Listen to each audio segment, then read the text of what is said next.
حبايبي، شلونكم؟ ان شاء الله تكونوا بخير. حجرب وياكم الاندومي هذا الاصفر.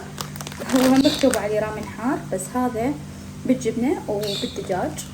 شوفوا بنكهه الدجاج.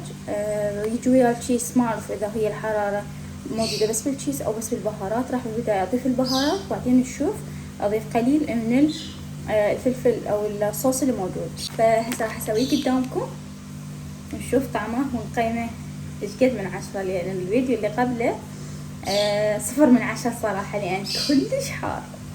خلينا نجربها ونشوفها.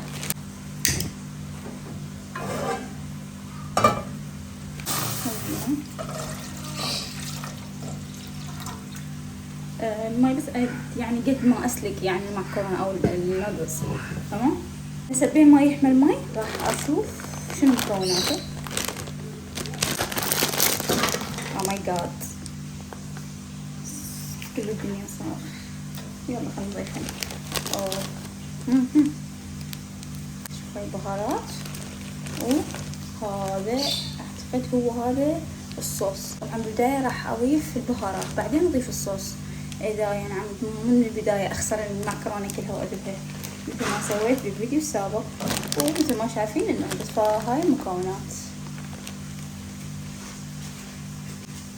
فهسه انتظر المي يغلي، ووراها ابدي اضيف النودلز حتى شنو ما تعجن في ما تستوي. نبرد على قلبنا. شايفين هذا الترند مال وصيت لفة شاورما، بس بين ما تجي لفة الشاورما راح اسوي لي اندومي، وبين ما تستوي الاندومي راح اسوي لي لفة جبن. فاني هسه بين ما تصير الاندومي خلي اخذ شوية زبالة.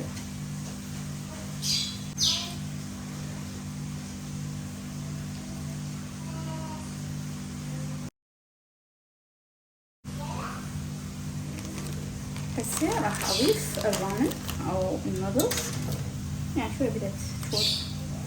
نضيف هذا.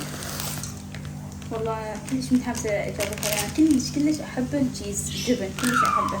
يكون انه هاي الرامن ما بيها زيت مثل الاندومي اللي نشتري او بربع اللي هو بالخضار وبالدجاج ابد. يعني ذيك بس صدق مقلية، هاي ابد يعني من اسلكها ما تطلع ذيك زيوت. ذيك بس اسلكها وحدها تطلع كومة زيوت، فما اعرف، احس هاي صحية.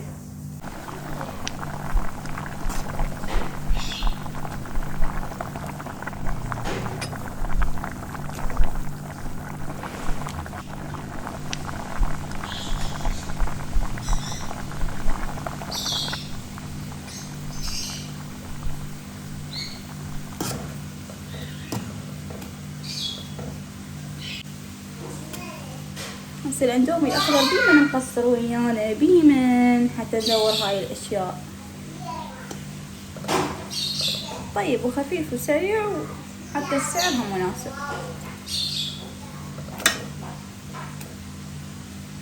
بس نجرب ليش لا. راح تخلص وانا بس دا اضيف بيها يعني.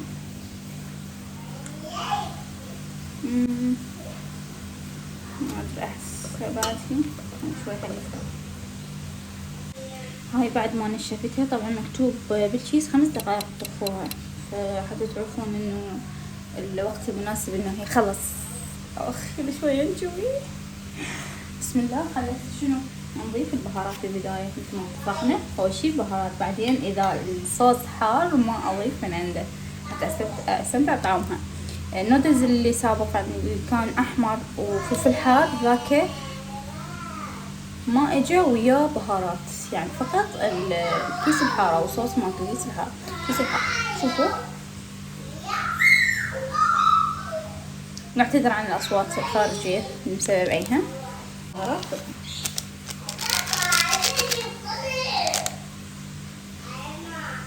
هاي البهارات ريحتها طيبة يعني لا بأس. تمام. هسه بما انه هو قايل خلوا شوية بيها مي، نشوف فشنو. واو فشنو شو تحول ابيض. شو خلي معه حليب وجبن. اعتقد هذا جن تشيز بس مطحون. ريحتها ريحة جبن شيدر. تمام. صراحة انقلها بماعون حتى نجربها سوا.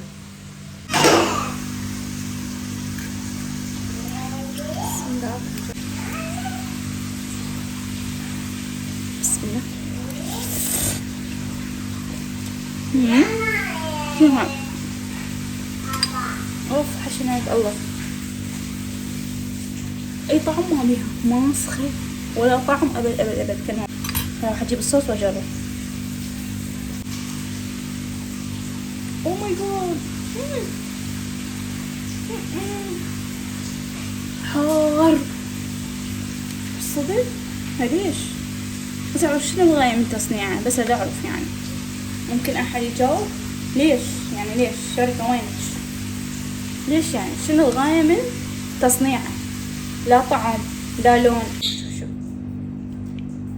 شوف باع يا خالطين لي الحرارة والبهارات، يعني ما اعرف.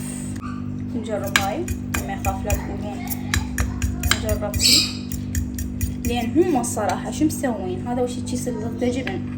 اوكي تكون متفقين شو مسوين وين هذا الصوص الحار؟ هم خالين البهارات، يعني ليش واحد ما يريد حار؟